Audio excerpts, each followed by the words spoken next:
how our initiative post-enslavement was tamped down by lynching, by predatory capitalism, by the many ways that we were sucked out. From 116 to 113 means what? We ain't made a whole lot of progress from 1910 because our wealth accumulation is threatening to somebody. Thank y'all.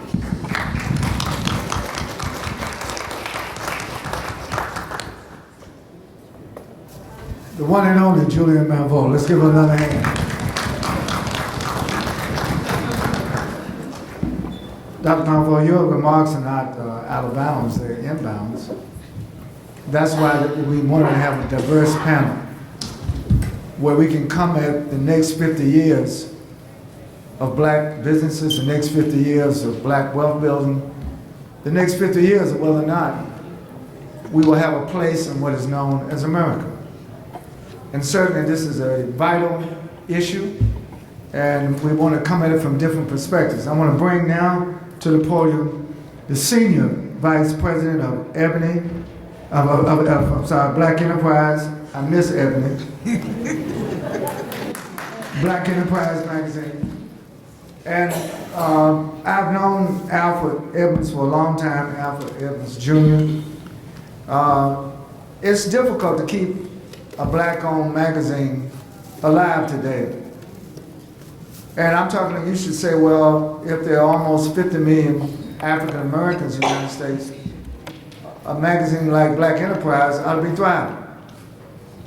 I don't want to put out criticism, but as working with black-owned newspapers, I know how hard it is to keep our publications viable, given the rise of the digital age and given the challenges that we face in terms of what Dr. Malveaux just pointed to, what it is we actually have in our hands in terms of disposable income after we pay all the rising bills that we have to pay on a daily and a weekly basis. So let us bring the Senior Vice President of Black Enterprise Magazine, Alfred A. Edmonds Jr. Good doctor, is it okay if I speak from here? Do you Absolutely, you can speak from there. Okay, thank you. Yes, the natural bodybuilder. So let me first say how just grateful I am to be on the panel. It said Dr. Chavis has known me for a long time. Dr. Malveaux has known me for a long time. Ron has known me a little less longer. Della and I hadn't seen each other a very long time, but she's known me for a very long time. Henry Childs I just met in Charlotte when we did our Forward Entrepreneurship Conference in Charlotte earlier this year. And I just had the pleasure of meeting Representative Evans today. So I really, really appreciate it, and I feel just blessed and honored to even share the same air with just an esteemed panel. At the risk of being the bad kid on the panel, let me start by saying it's not difficult to keep a black magazine alive. It's impossible. That's because it's impossible to keep magazines alive, because magazines are obsolete. So Black Enterprises Quarterly is a magazine. It's still a crown jewel. It's still what we're best known for, but we've stopped being a magazine company now going on 15 years ago. We're a digital company driven by live events. We're incredibly agile on social media. We didn't know we were going to have to be good at it, but it turns out it worked out for us. So, and I want to say that because a big part of what we need to think about going forward for the next 50 years is to be able to stay committed to the mission. The Black Enterprise mission has not changed, but not committed to how we serve the mission. And I've said this in public, I've said it on Facebook, I've said it, I'm going to say this now. You shouldn't be mourning the loss of Ebony magazine. You should be mourning the loss of Ebony, but not Ebony magazine. And I still have faith that in some way, shape, or form, Ebony, the mission will survive and thrive, whether it's under that name or another name. But I'm saying we, and I don't want to say as black people because I think all people do it, but I'm going to speak to us because it's a predominantly black audience here. We get married to the method as opposed to being married to the mission. We don't need to do it print on paper anymore. If it works print on paper, and a lot of black newspapers and local, and I came out of the black press, so I love black newspapers and local black magazines like Network Journal, it works in very local ways. But if you're trying to be a national publication or a national media outlet generating the national advertising necessary to thrive, you're not. So with all due respect, I just want to make that point. Black enterprise is still thriving and existing because we did not stay married to the idea that we have to print this on paper, 500,000 copies, and send it to a million people around the country and put it on newsstands and lose money month after month after month after month after month, and then wonder why we went out of business. But that's relevant to this conversation because we have to start thinking about, when we talk about the next 50 years, and that's really a short window. I get we're talking about the next 50 years because it's the 50th anniversary of the MBDA, it's the 50th anniversary of Black Enterprise next year. All these 50th anniversaries are lining up because the Nixon administration, when they decided they didn't want to do anything social for black people, the economic justice was the thing to do, but they didn't know we were actually going to take it seriously and actually build stuff. So we took what used to be the Office of Minority Business Development, and now it's the MBDA. We took it seriously, and the original head of the Office of Minority Business Development, who was a white gentleman, he actually took it seriously. And they wait, you really going to do? Yeah, you put me in charge, so I'm really going to do this. So the reason why the 50 is relevant is only a matter of historical timing. But I want us to think about 150, because 50 is tomorrow. Some of us will still be alive 50 years from now. So we're not talking about the next generation, we're talking about the current generation. But in terms of what we need to accomplish in terms of business building, the future of business, we need to be thinking at 150 years minimum. So I want to hit on just really 4 points. But first, let me echo what Dr. Malveaux said. And if you haven't seen Boss, The Black Experience in Business on PBS, it was a documentary that was released just past February. I'm featured in it, a bunch of other business experts and entrepreneurs and executives are featured in it. You need to see that because it illustrates graphically that we did not create the black wealth gap.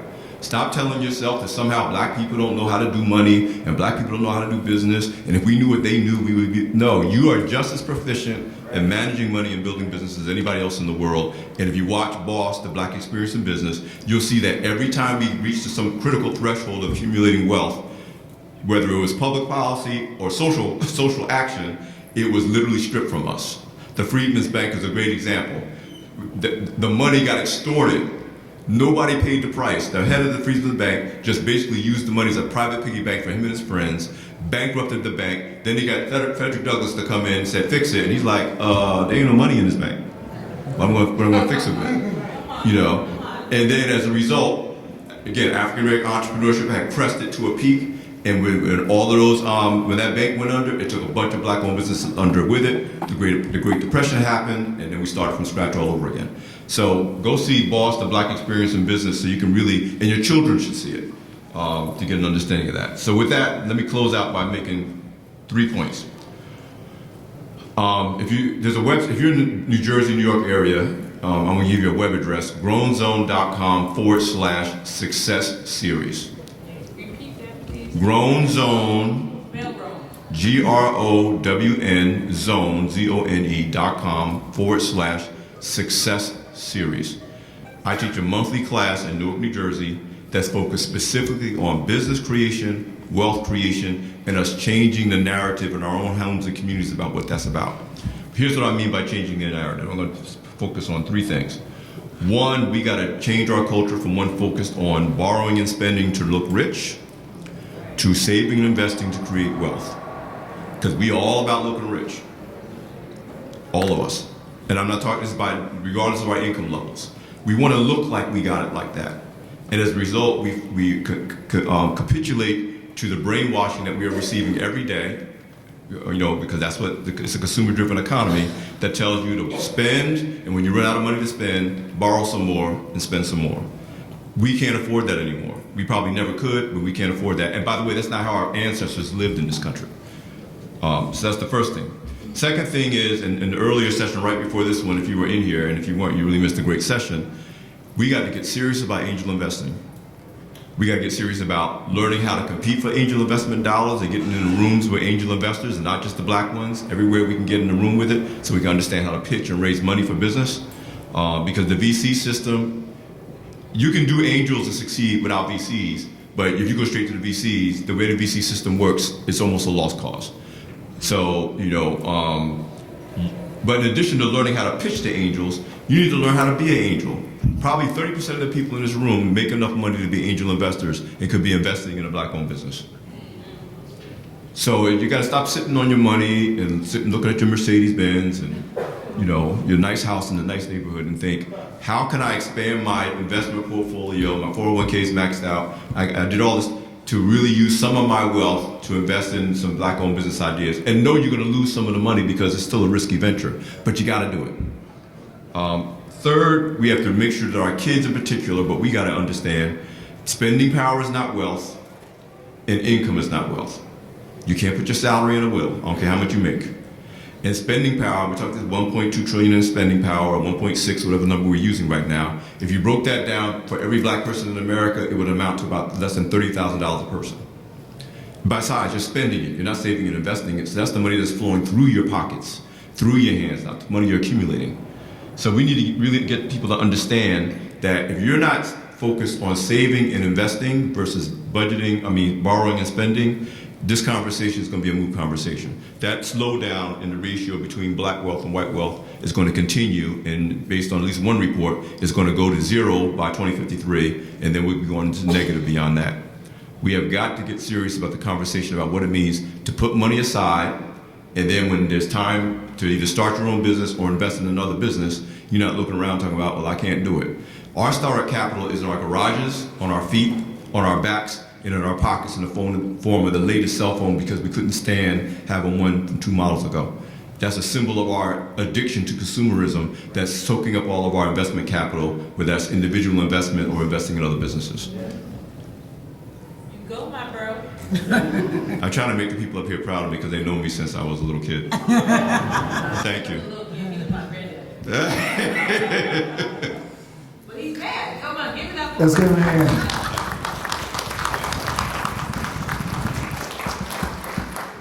Our next speaker will be a sister who is in the business of practicing what minority business development is all about. She's the president of the Business Enterprise. It's called the Enterprise Center, TEC, in the great city of Philadelphia and Pennsylvania. Let's give her a hand. Because at some point, we have to practice the theory, put the theory into practice. And Sister Della Clark is doing that every day. Let's give her another hand as she comes. So while MBDA is celebrating 50 years and the Black Enterprise is celebrating 50 years, the organization that I manage is celebrating 30 years. So I'm excited about that. And when I look back over our history, there are two, well, certainly MBDA is someone that we've had a relationship with now for about 16 years, and I have to attribute much of our success to MBDA because we operate one of their centers in Philadelphia and on behalf of Pennsylvania. But more importantly, I also want to recognize Congressman Evans. And I can joke with him because he and I both have known each other so long that we both now wear glasses. Okay? All right? And I have to give him tribute as well for the success of the Enterprise Center because, as you know, not only when you're trying to grow a business, but you're trying to grow an intermediary that wants to help businesses, you need partners. And you need people that believe in the mission. And Congressman Evans also was involved in our state government, and at a time when the Enterprise Center was in its infancy stage. And he stepped to the plate so many times to help us, whether it was opening up a door, helping to bring resources to the table. So Congressman, I just want to thank you for our 30 years of existence and the support you have provided us over the years. And so I want to know, are there any, so are there entrepreneurs in the room, founders and owners? Will you raise your hand? So I want to speak to you because as we talk about the next 50 years, I want to provide 3 points to you that I think is so important, and this is through my work and working with thousands of entrepreneurs, is that the first one is that you have to increase your financial intelligence. And I meet so many entrepreneurs, and it's typically the first thing I ask is, what is your revenue? What are your numbers? And most of the time, entrepreneurs tell me they don't know them. And you have to learn your numbers. You have to know what your last month revenue was, what your last week revenue was. Really need to know what yesterday's revenue was. You have to learn your numbers. And you have to learn how to read financial statements. I meet so many entrepreneurs that on their income, on their balance sheet, they have a line item called owner's withdrawal. And if any of you sitting in this room have owner's withdrawal, you need to change that, because that will stand in the way of you really improving your business from a financial standpoint.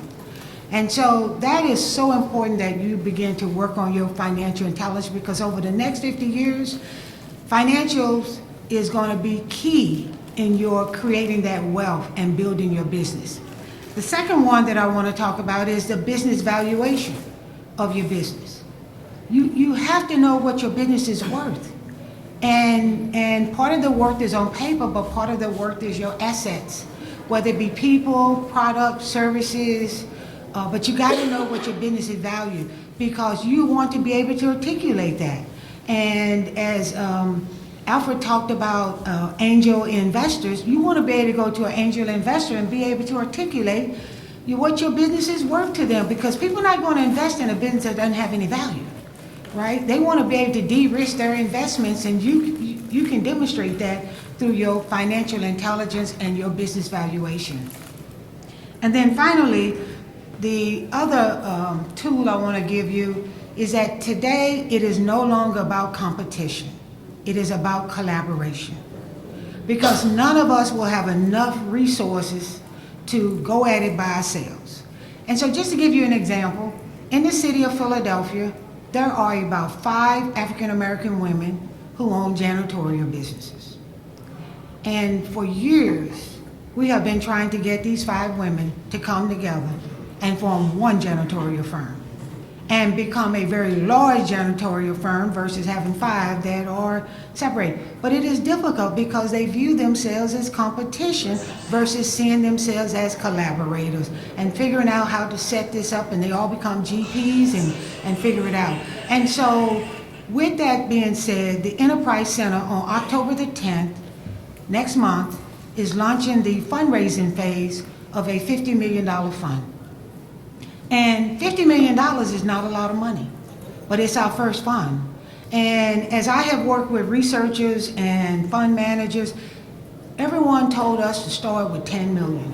Everyone said, and then some said start with 20 million. But I decided to start at 50 million. And I knowing that it's an uphill battle, but I'm not going to stop till I get to the top. And once we raise that 50 million, I'm going to do it over and over and over again till God call my name. So one of the things I heard that about success in an entrepreneur is tell everybody you're going to do it, and then you got to do it. So that's where I'm at, Congressman Evans.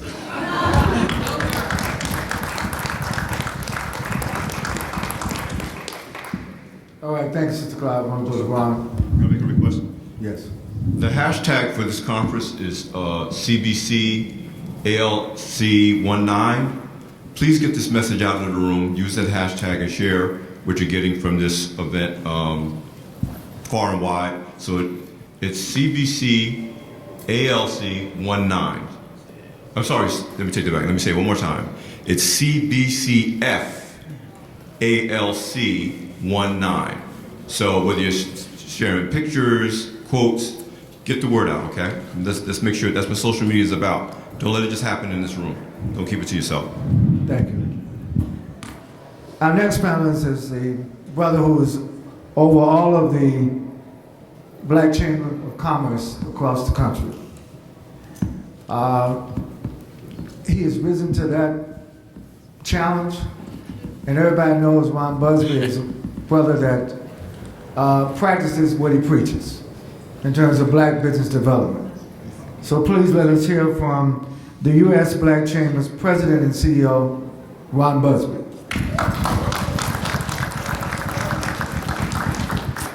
I'd like to thank Dr. Chavis.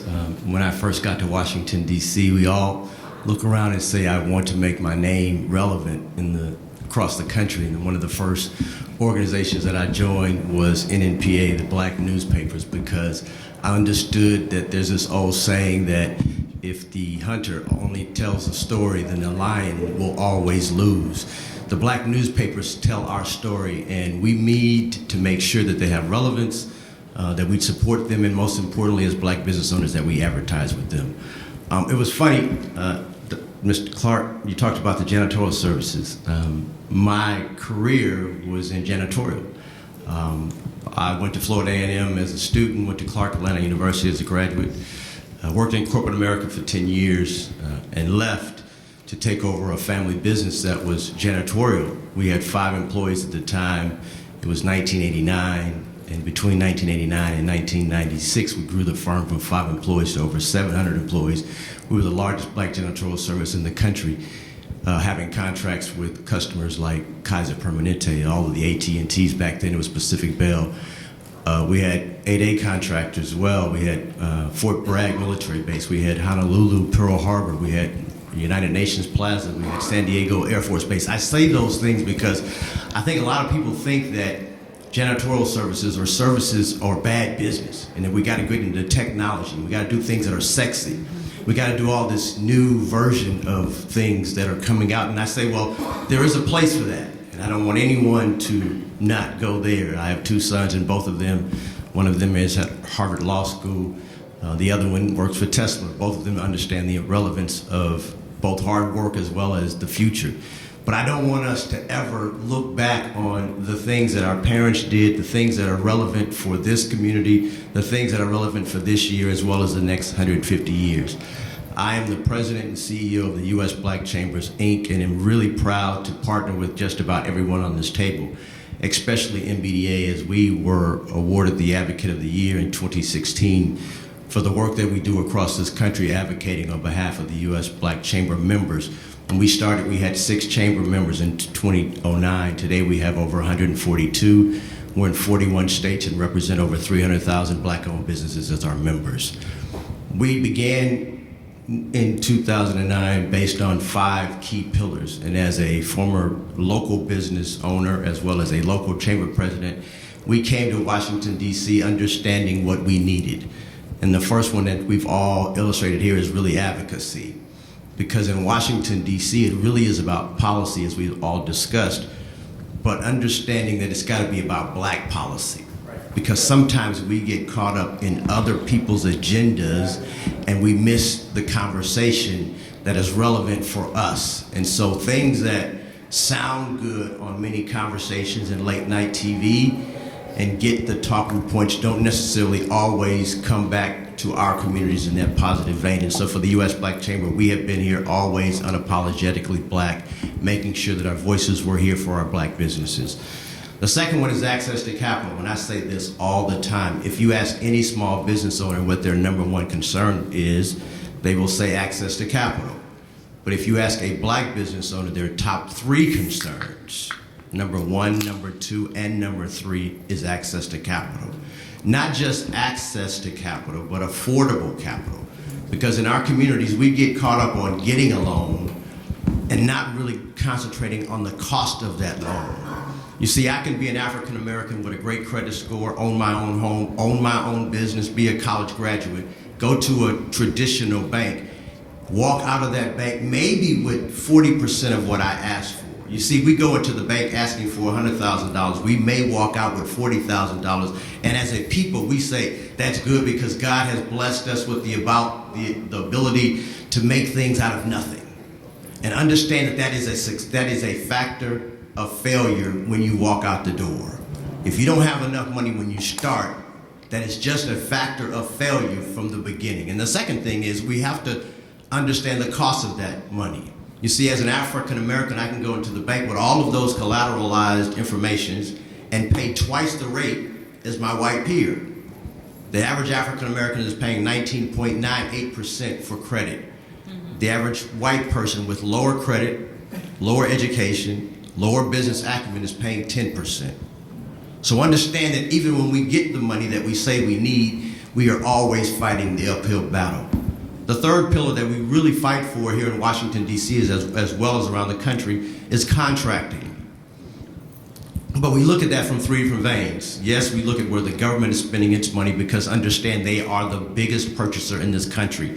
And when you ask the government what they're spending their dollars on, they can tell you how much they're spending with the LGBT community, with the Native American community, even in some cases, women. But when you ask them what they're spending with black business owners, it's very, very complicated to get a true and accurate answer. So we look at what the government is spending its money on. We also look at where corporate America is spending its dollars. And thirdly, we look at us. Because as Alfred talked about, we talk about the $1 trillion of spend power that African Americans spend, but most of that money is leaving our community. You see, if African Americans spend today less than 3% of our money with other black businesses, then our dollars are leaving. We've all heard the numbers of the Asian dollar staying there 28 days before it leaves, the Hispanic dollar staying there 21 days and it leaves, and I know Alfred and I talk about this often.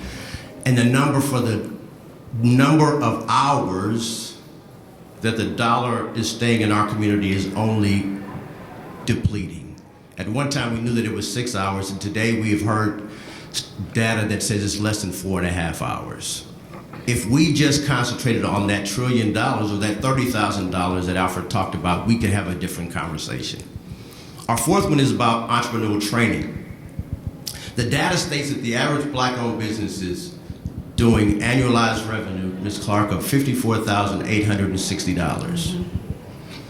$54,860. I want you guys to understand that that's not even a good job.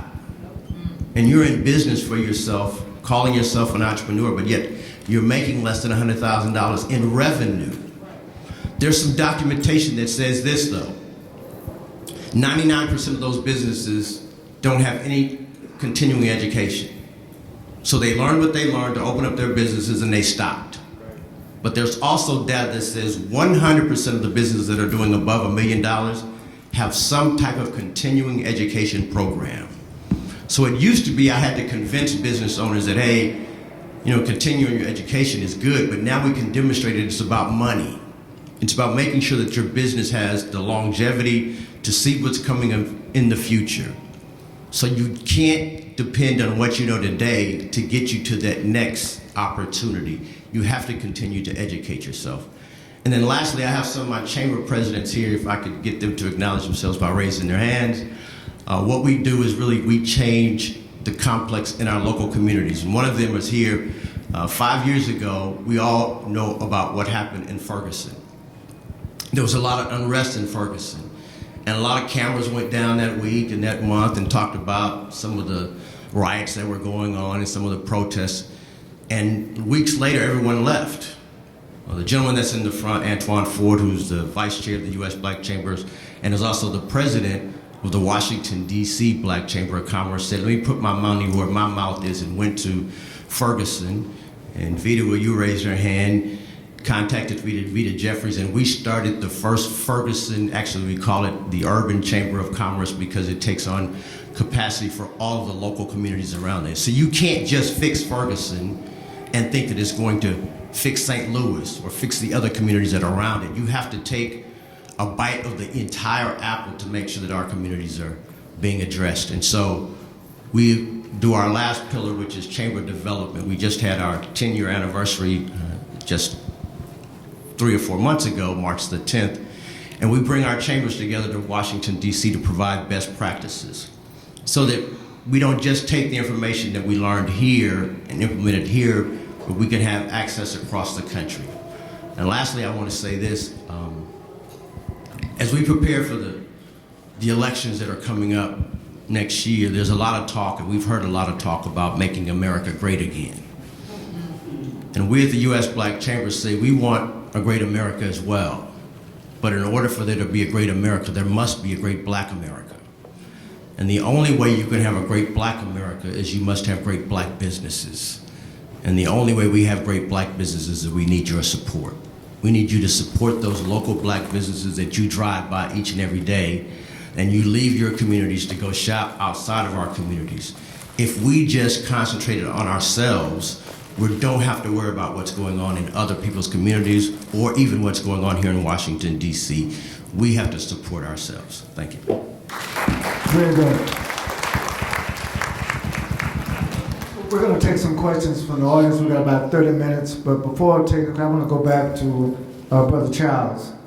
You know, as the National Director of the U.S. Department of Commerce, a Minority Business Development Agency, Brother Childs, what forecasts can you tell everybody from your vantage point the next 50 years? What do we need to focus on to make sure that black businesses thrive going forward in the next 50 years? So I go all around the country, and my job is to prepare black businesses for the future. And I'm just going to be very frank. If we do not start leaning into this artificial intelligence, we're going to be left behind once again. This is a fact. When you look at these massive corporations, they are investing heavily in machine learning, in robotics, nanotechnology, augmented reality, virtual reality. And if we don't get involved now, we'll be sitting in this room again. We're going to be talking about disparities. We're going to be talking about barriers. We're going to talk about everything else. So that number one, we invested heavily in tech. Number two, this is a global world. Yes, in America, we are a minority. But if you spin a globe, and you spin it, and you spin it, and you spin it, and you stop it, chances are you will land on a place with people who look like you and me. Africa, Asia, Latin America, South America, India. These are our family and our friends. We are the diaspora, but we don't leverage it. Look at the fastest growing economies in the world. 7 of the top 10 are in Africa. We talk about building businesses in America, and we're not even leveraging what everybody else is trying to get a foothold in. Everybody's racing to Africa, except for us. Right? So when you combine tech, you combine emerging economies, and then the last piece is management. And we have some people who talk about business schools isn't important, but let me tell you something. Entrepreneurship is hard.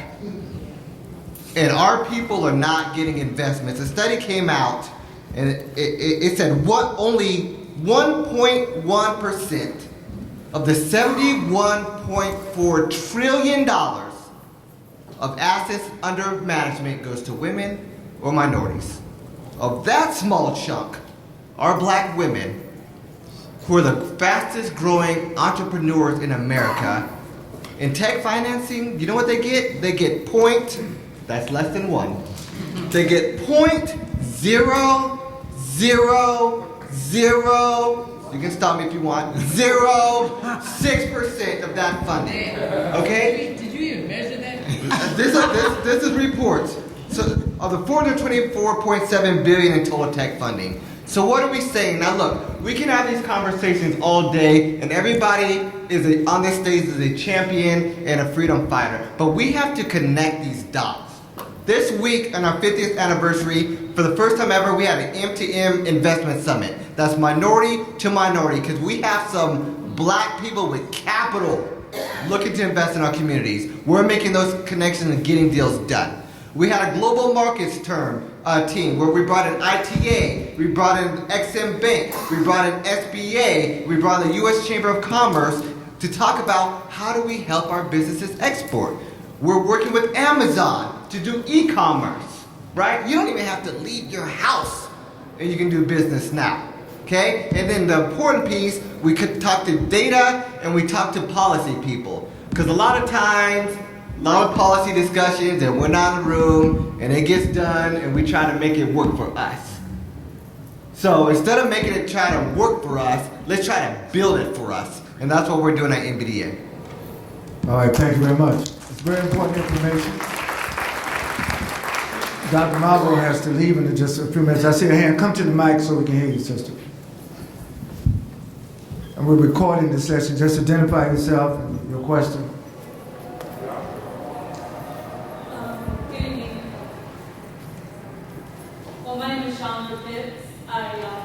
I lead a social justice organization in Delaware, throughout the Delaware Valley, actually. And I'm also a business owner. I started a business. I'm in my 10th year. So 10 years ago, wrote a 115-page federal funding proposal and won a multi-million-dollar federal contract and cleared $500,000 in our first year of business. When I took that contract to a bank, I needed $160,000 to start because, of course, to get money, you need money, and that's how we started our business. Again, I said I'm from Delaware, so every corporation in the country is incorporated there just about. I went to every single bank, the bank you bank at, every bank, the one you're thinking of, the one you're loyal to, not one with a signed federal contract for $2.1 million would grant me a loan for $160,000. I own my home, I own my vehicle, all of that. So I ended up connecting with someone who was a Jewish guy, who someone said, hey, this guy funds all of the bail bondsmen, and it turned out that the president of that angel investment firm was a black man. He ended up giving me that money for 30% interest. I paid it back in 6 months, 30%. And, you know, think about all of the people, you know, sir, you mentioned, Mr. Ron, that these banks, I mean, it's great to fund our own work.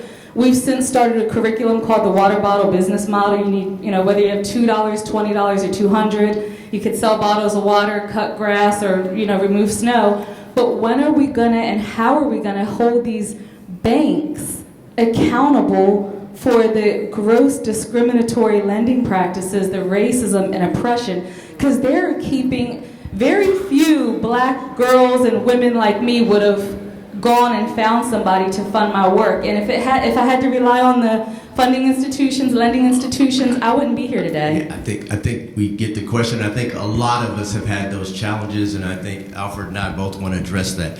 And I'll address it from a pragmatic standpoint, and I know Alfred will probably talk a little bit more about funding options. One, I moved to Washington, D.C. When I moved here, I didn't know anybody. But one of the things I did is I took the few dollars I had and I invested it in the Industrial Bank, which is our local black bank here in town. And I established a relationship. And I know you're shaking your head because, oh, okay, great. Yeah, okay, good. But banks are not local. A bank like Industrial is national. So the question is how you. So I put my few dollars in the Industrial Bank, and I tell this story because I really want you to hear it. I put my few dollars in the bank, and a few years later, I got ready to buy a home. And when I bought that home, I went to a black realtor. That was simple. But I also went to a black mortgage company, and I went to a black bank to finance it. And then I went to a black home inspector, and I went to a black moving company. And then I went to a black home inspector and a black home installation company. And what I try to tell you is that it ain't about going to and looking for the deal. It's about establishing a relationship. Because if you went to the bank once you had the contract, it was already too late. A bank is their money. I'm going to loan it to whoever I want to loan it to if I feel a good relationship with them. And I think as African Americans, we go to the bank too late and we ask for too little. And based on what Ms. Clark is saying, we don't know what we need to even ask for. So when we get the 40,000, when we really needed 100,000, we are already in a deficit. So I want you to make sure that you, one, find a black bank, put an investment there. Don't look at it as like, I'm going to get some money from them, but make sure that you're investing in them. And then the second thing is in Delaware, I want you to make sure that you contact your local and state government to talk about the Quick Pay program. Because as a federal contractor, the Quick Pay program said that if you had a contract, because of those of you that have had government contracts, you know you can get a contract January 1st and may not get paid until June. And for a lot of black-owned businesses, we don't have the collateral to carry us. The Quick Pay program said that, and this was under the Obama administration, that's why I want you to go back and talk to them, that you'll get paid in 15 days. So if you start January 1st, you can invoice January 1st, get paid January 15th, so by the time you got to make payroll, you can make payroll. But I also want you to have Mr. Edwin talk to you a little bit about some of his options. Right, and we're gonna try to, we got several other people to ask questions, so we'll keep it short, and then Dr. Malvo has to leave. So, Evans, after you finish, Dr. Malvo. If you're still talking about getting a bank loan as your first go-to source of financing, you're already behind the 8 ball. Just so we got to change. Financing is not getting a bank loan. By the time you got to go after the bank loan, they want to loan the money to you because they see the opportunity. They need you as much as you need them. So when we talked about angel investing, first of all, you need to have an operational business model to have enough extra cash flow sitting somewhere, operational cash flow, so you could have financed that contract on your own. That goes back to what Della said about we don't know our own numbers. So we don't know how much to ask for. We don't know whether, when we take the contract, we like the big contract, we have no idea whether we can service it. And then we get put into a corner and have to go to get a bank loan and hope that the bank gives us the money. And by the way, they're going to loan it to us on terms that are disadvantageous to us because they know that that's your only option. So this goes back to, we're talking about growing our businesses and scaling our businesses, you know, not being 5 little tiny businesses that can't get a contract, but being 5 businesses that come together to be a big business that can get, whether it's a corporate contract or a government contract, then you got to stop thinking, if this bank don't give me a loan, I ain't going to get there. You got to think, how do I raise the money? How do I operate my business in such a way that I'm putting aside cash all along, so when I accept that big contract, I ain't got to go to nobody to get any money. I can serve that contract and then use that money to get more money and use that money to get more money. So by the time you go into it, in fact, by the time you do it, when you do it right, the money chases you. You're not chasing the money.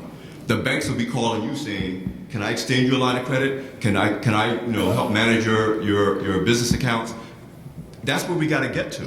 We got to stop that. Oh, if the bank doesn't give me a loan, they're discriminating against me. They may be, as Ronald said, they're going to give their money to whoever they want to. He said that they do discriminate. So you got to position yourself, and I'm saying this to all of us, so that you are building a business model, which means process and understanding your numbers. Your number story has to match your word story. If you're saying verbally you're a Bible business, you'll be able to lay out the numbers on paper and anybody can see it that it is. Or we're always going to be hoping somebody will give us a grant, somebody will give us a loan, somebody will help us fulfill this contract, and we'll tread water at best and fold at worst. And the reason I'm passionate about this is because everybody talks about all the rapid numbers of black women-owned businesses, startups.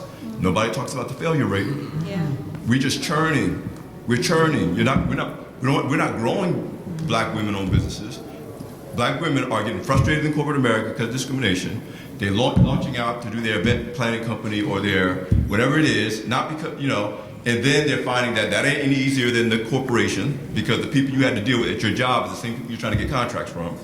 You know what I'm saying? Thank you. So we got to get that scale right. We got to get that right. And that's what we've done the last 10 years, and we just expanded into 200 schools in Africa. So All right, very good. Thank you.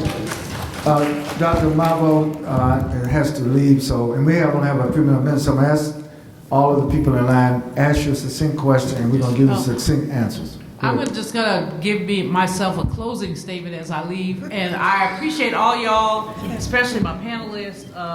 Many of you are friends. Alfred, I just adore with his bodybuilding self. This one we gonna keep in line.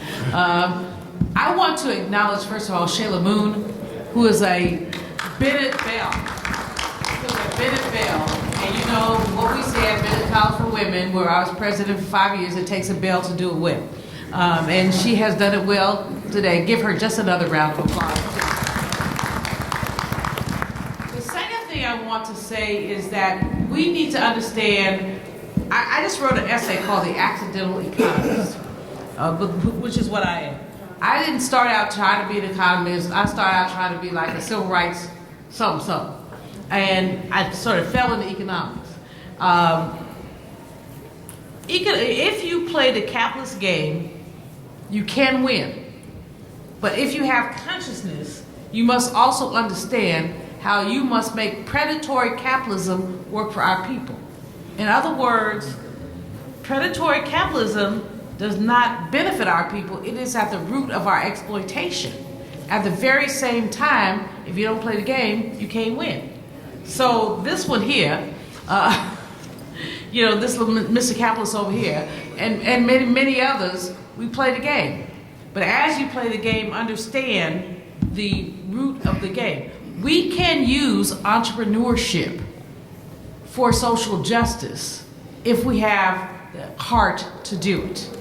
But too many entrepreneurs do not have the heart to do social justice. And that's really an important point. Secondly, it's very ironic, Brother Childs, that Richard Nixon, of all people, used the words economic justice in the promulgation of the Minority Business Development Act. But he didn't think we could do it. No, That's why. Richard Nixon used the words economic justice. So understand that folks understand disparities, where these disparities come from. And so I just encourage folks who have the entrepreneurial spirit to pursue that with enthusiasm, but also with a heart for justice. The master's tools cannot dismantle the master's house. That's Audre Lorde. Master's tools cannot dismantle the master's house. The master's tools, however, can improve the master's house. Peace out. Dr. Julian Malvo, let's give her a hand. Thank you. Yes, sir. King Business Consultant. My question is, when it comes to industries, right? How does a business determine how to keep up what goes on in the industry? Because I deal with town pipeline management, and there's a workforce development which I had learned from where I got my education from these particular places. Could that be a part of the industry, or how do they learn the industry of the next 50 years? Okay, who would like to respond to that? I think there are various trade associations that deal with industry-specific types of forecast, trends, networking opportunities. So if you're in manufacturing, I'm sure you can find not just manufacturing, but you can find specific types, even down to the point where they have for male, female, African American. So I would say just do a little bit of due diligence, find the specific industry that you're looking for. SBA has a great resource, a great website as well. U.S. Black Chambers does as well. So you can find a lot of information out there on the web. All right, thank you. Yes, Mr. next. King. My name is Tamara Harrell, and I am a freelance photographer and writer. I have two questions. Just one, why is it important for... You should only have one because there's people in line behind you.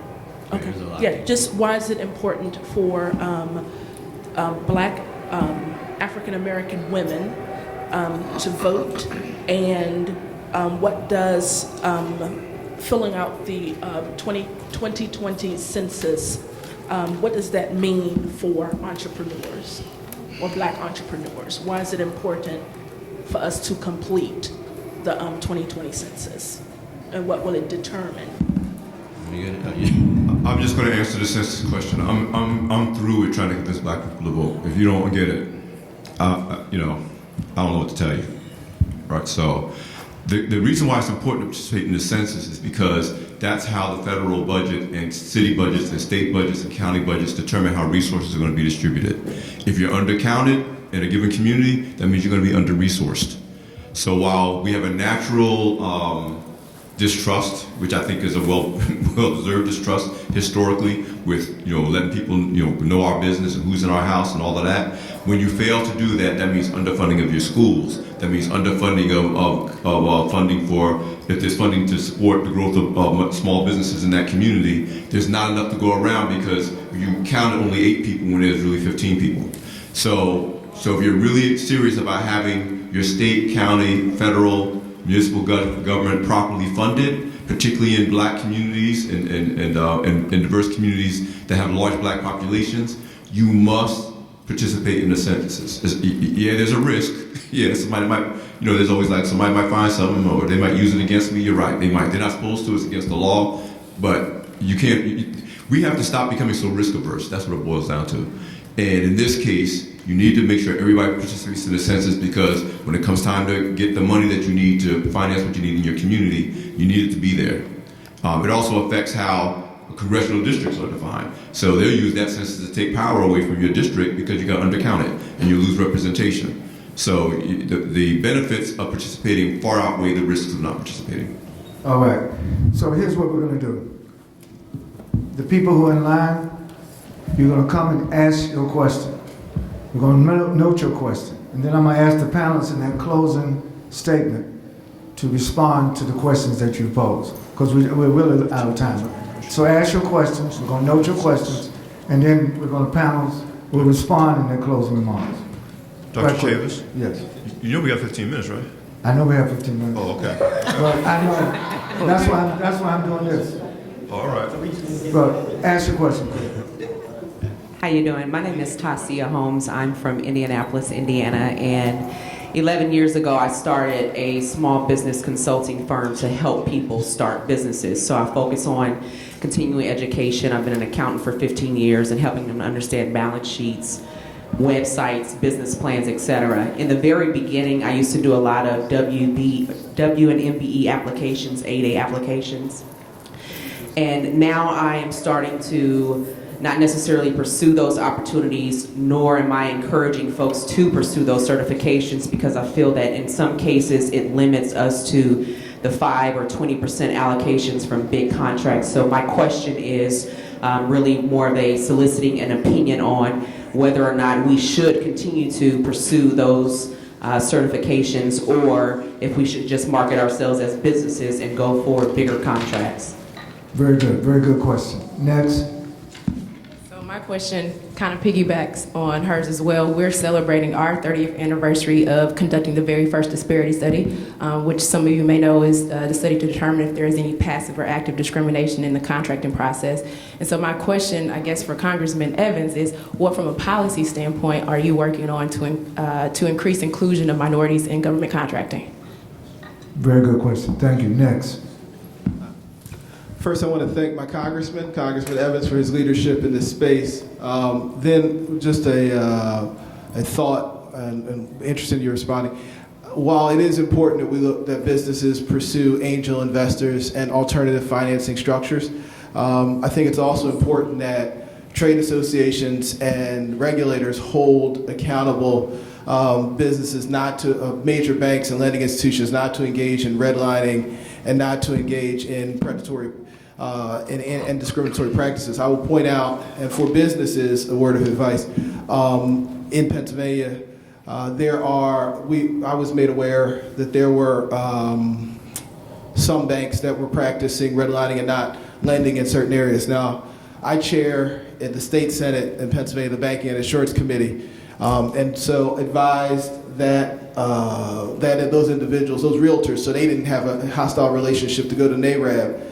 NARAB then forwarded a complaint to me as the chair of the Banking and Insurance Committee. We discussed having hearings and regulating it, and all of a sudden, those realtors found that their clients that were trying to get loans financed in black communities were able to get those loans financed. So I would say that while we want to make sure we look at alternative financing structures, we not, as those of us who sit as regulators, as legislators, not let off the hook major financial institutions from doing business fairly in our communities.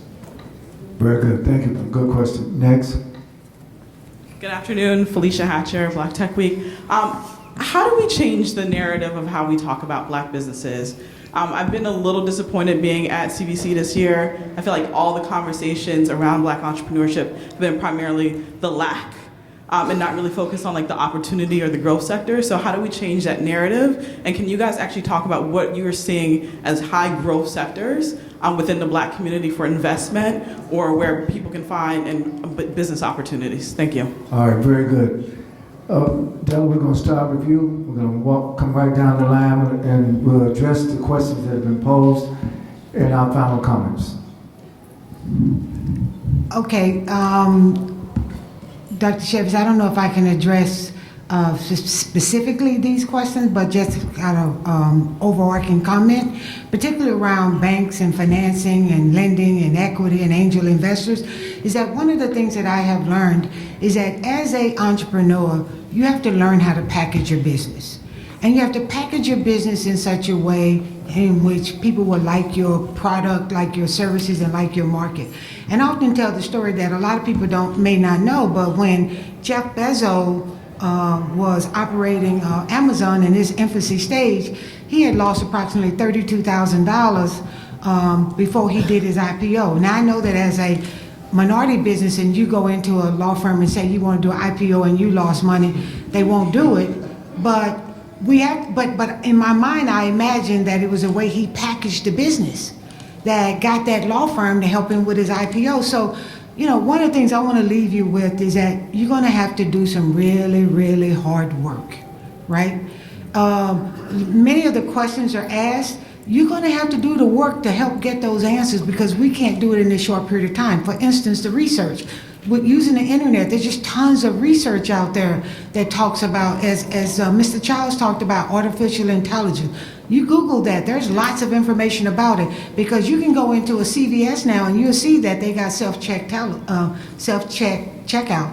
So one of the jobs that we hold is cashiers, they're gone. So we need to start thinking about not only the future of entrepreneurship, but the future of work and look at those as opportunities for entrepreneurs. Very good. Let's give it to Sister Ann. That was a great response. Thank you, Darrell. Brother Evans? So that last sister, you hit the nail on the head that I wanted to hit before I got off the stage. So I'm a journalist. I'm also an accidental economist. I ended up studying economics at Rutgers. Never thought I'd use it, and then I got the Black Enterprise and I realized what it was there for, but it wasn't my intention. Actually, hey, I know who you are. How you doing, sis? You set me up. And it's this question about how we talk about ourselves and how we talk about black business in general and how we talk about black people, which is why I want you to see BOSS, the Black Experience in Business, so you can stop thinking that we're in our position because we put ourselves there. Tell me what is the film and how can people go see it? Go to pbs.org. It's a PBS film. I think you can buy it, which I prefer. Yeah, but certain times you can still watch it for free on the website. But even if you have to pay for it, by the way, if it's worth paying for it, just pay for it. Stop trying to be, I have a whole thing about the word free and why I hate it so much, but that's another story. Give the name of the film again. BOSS, the Black Experience in Business. BOSS, the Black Experience in Business. But this issue of how we talk about ourselves. I am fact-based and I am research-based. So I'm going to say a couple things. There's no research that shows how often the dollar circulates in any community. None. So we keep repeating that to ourselves. We keep telling ourselves, oh, it circulates this many times in the Jewish community, it's this many times in the Asian community, and only 5 hours in the black community. It is not documented. It's not true. We use that to make it seem like we're doing something wrong, that we are guilty or we're dysfunctional, and we're not. We're not.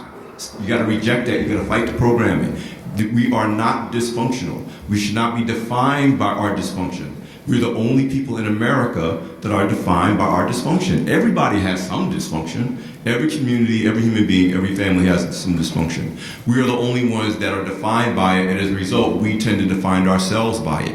It is not true because nobody knows. There's no way to research it. If you follow me on Twitter, I just reshared the link of a truth in journalism program at Howard University that tried to research where that statistic came from. No one can find it.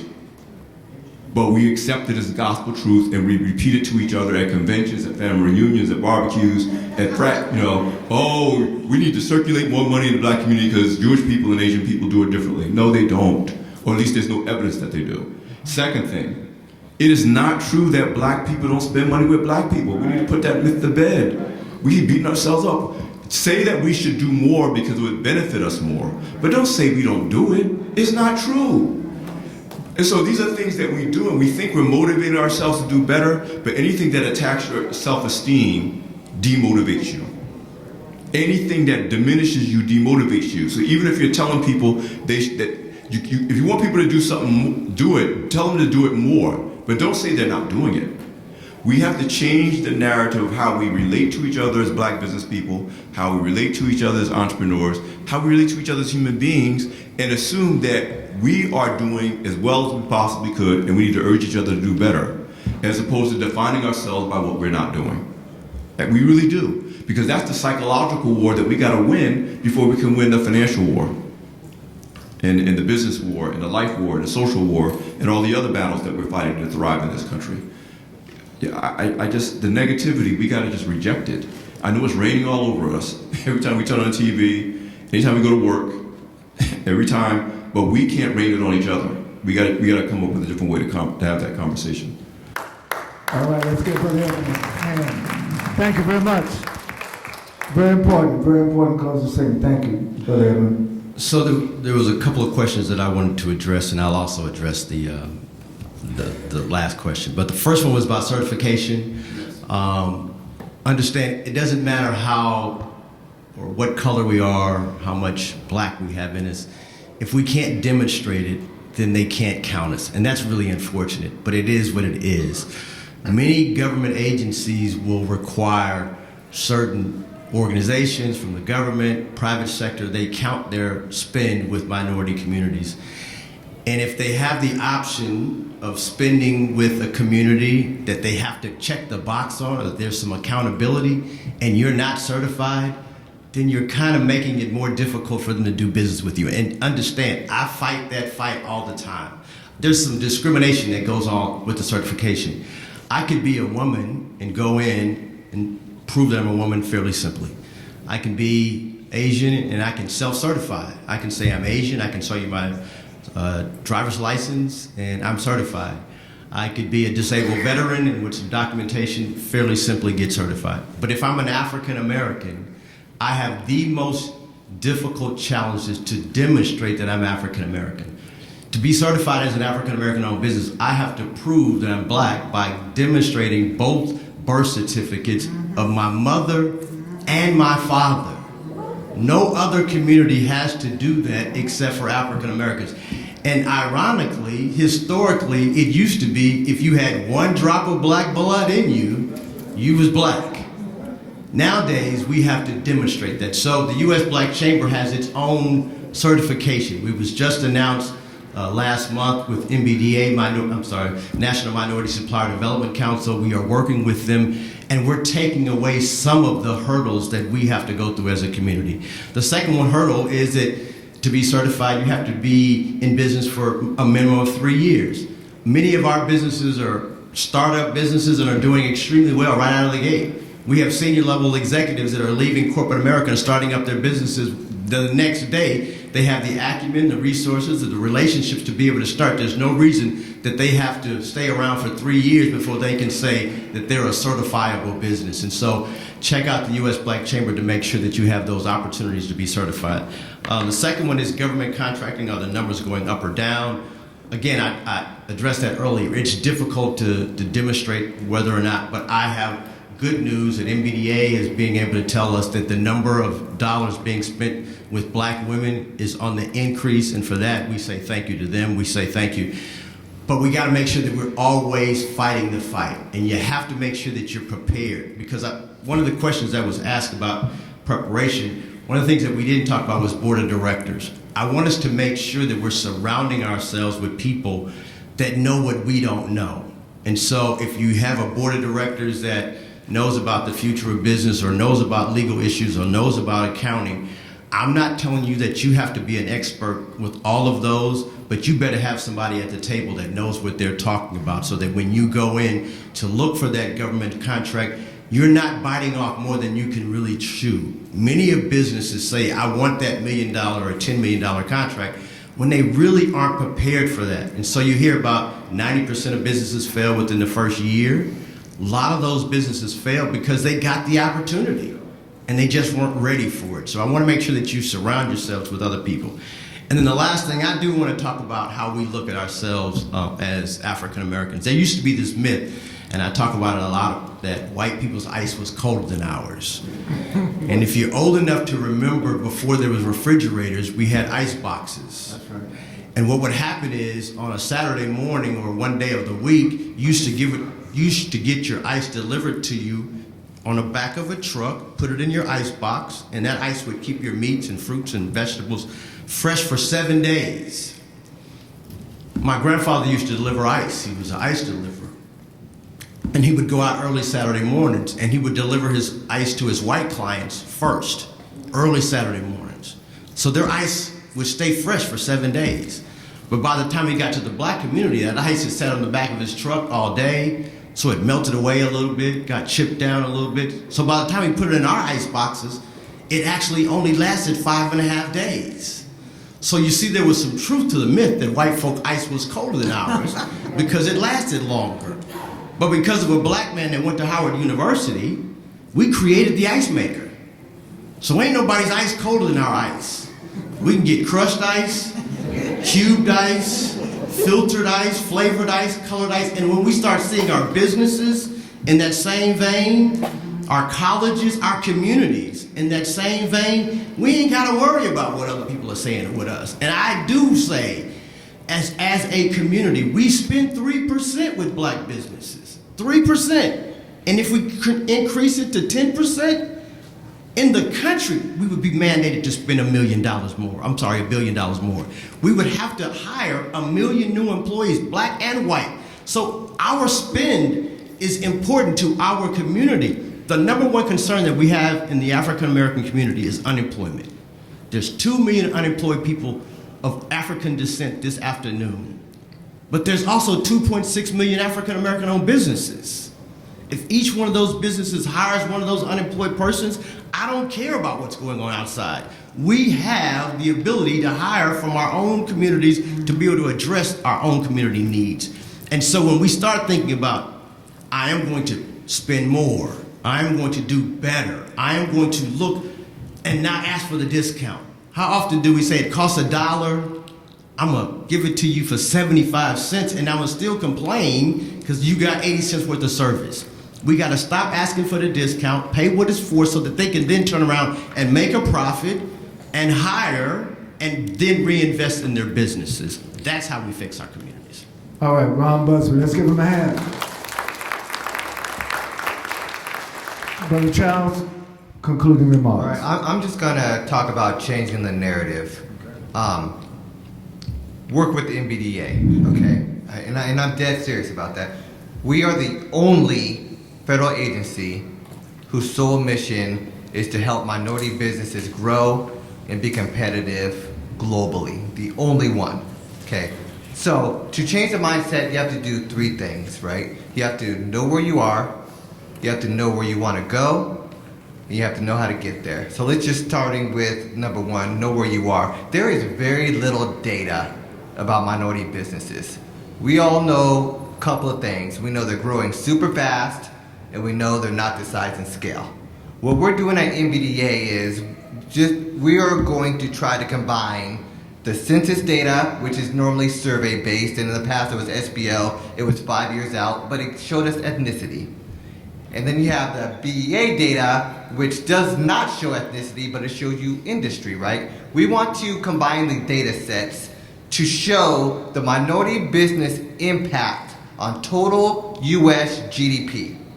Because when you start having the conversation about black businesses' contribution to total GDP, that's how you get people's attention. And we know that America is going to be relying more and more on minority businesses because by about the year 2045, America will be minority white. Okay, so that's number 1. Number 2, how do you get there? What are we doing at MBDA? We are trying to build some gigantic minority businesses because until we have a black Facebook, a black Google, a black Amazon, we're gonna continue talking about diversity, inclusion, and all this stuff that's important, but it's gonna be trying to get other people to get us stuff.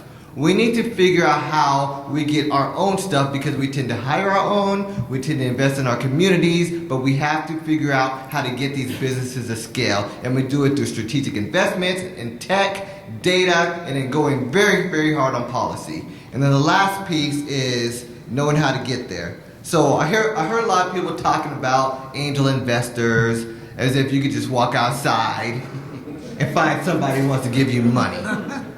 Okay, and that's real talk, and I don't mean to be nasty about it, but we have to be intentional about some of this stuff. So what is the MBDA doing? We recently gave out a grant to create more emerging fund managers. These are VCs, these are fund managers, these are angel investors that are minorities.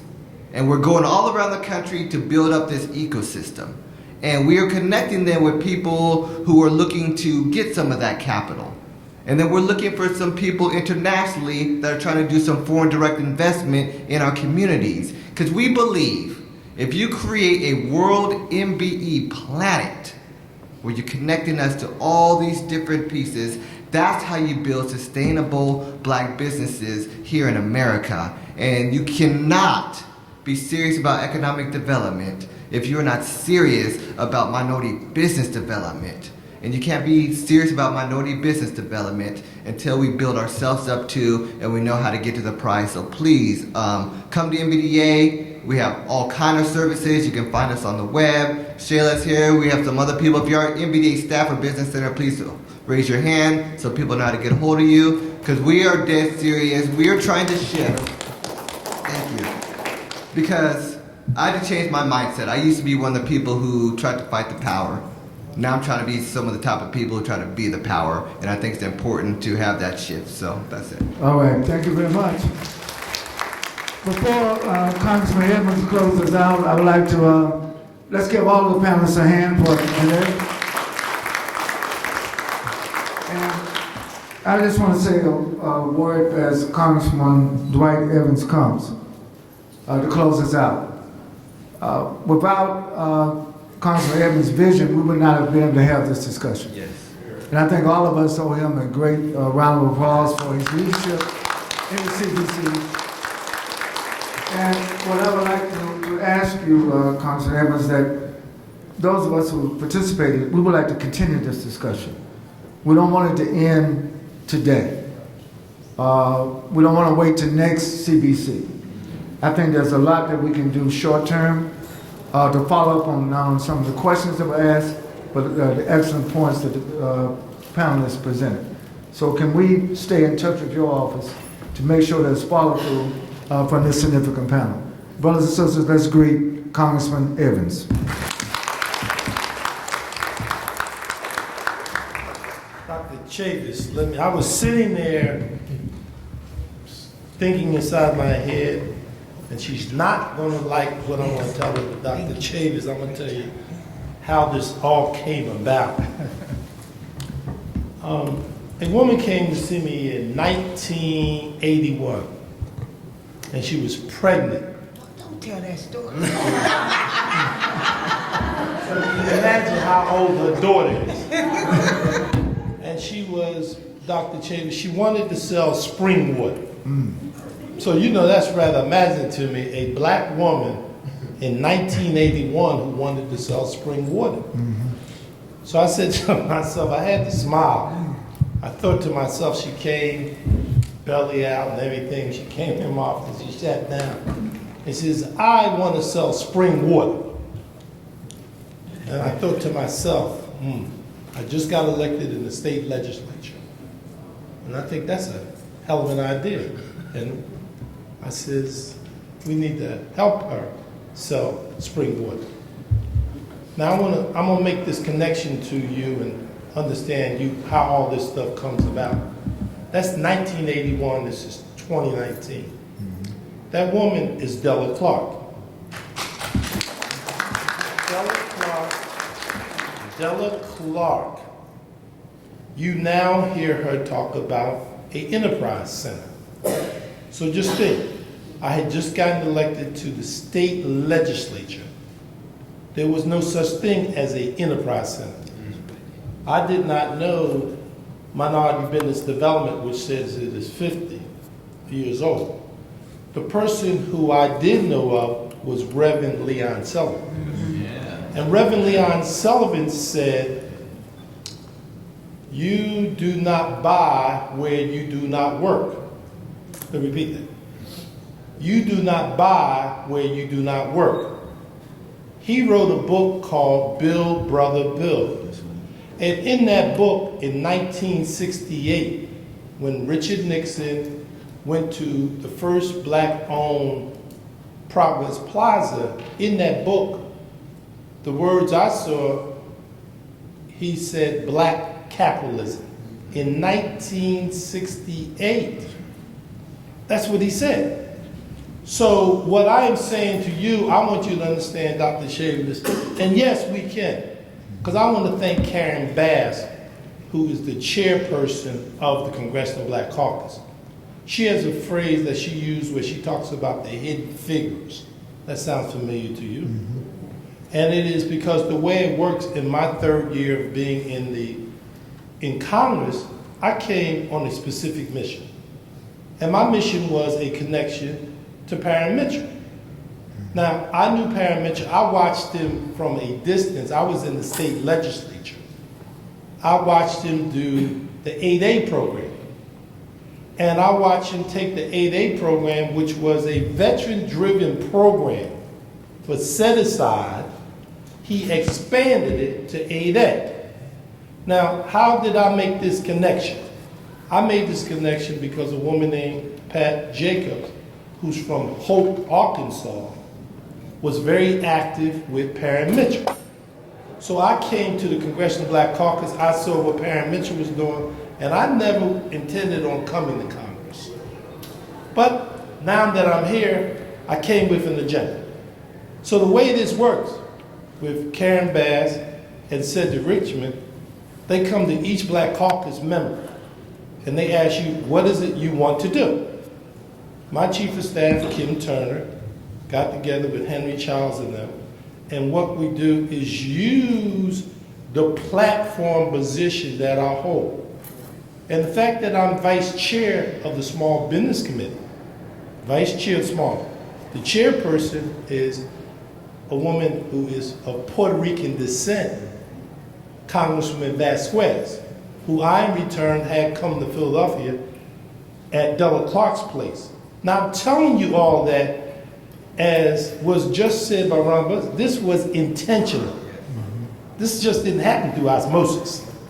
I don't want you to think this just happened to us. And I don't say anything because they are the experts. They are the experts. So what we're doing is bringing that network. And having Dr. Chavis be here, who's the executive director of the Black Publishers, is very important also because they work with the Congressional Black Caucus. And what they do with the Black Caucus is we do op-eds through them, which helps us connect. As you heard Al talk about the aspect of Black enterprise, it helps us connect to the larger audience. That's exactly what you see with this connection. So going back to my Della Clark with the baby, the spring water, the entrepreneurship with Pat Jacobs, with Kim Turner, with Dr. Chavis, is that the only thing I'm doing is just sitting here. That's all I'm doing. This networking, this cross-pollinization that's taking place, you have it right in your hand. I'm only just sitting here. That's what you're doing. Now, you got these people and you got the people here. Yeah, you can do it. I can obviously be an avenue to keep it together, but it's up to you too. Because it's not just on me. You heard what Henry just said. You, 50 years ago, that they use, because we, Small Business Committee has jurisdiction over the agency and the Small Business Administration. We have jurisdiction. We oversee what they do. And then on top of that, now that I'm on the Ways and Means Committee, which means that basically when you talk about tax policy, we oversee the internal revenue. The internal revenue connected when you begin to look at the implementation of policy.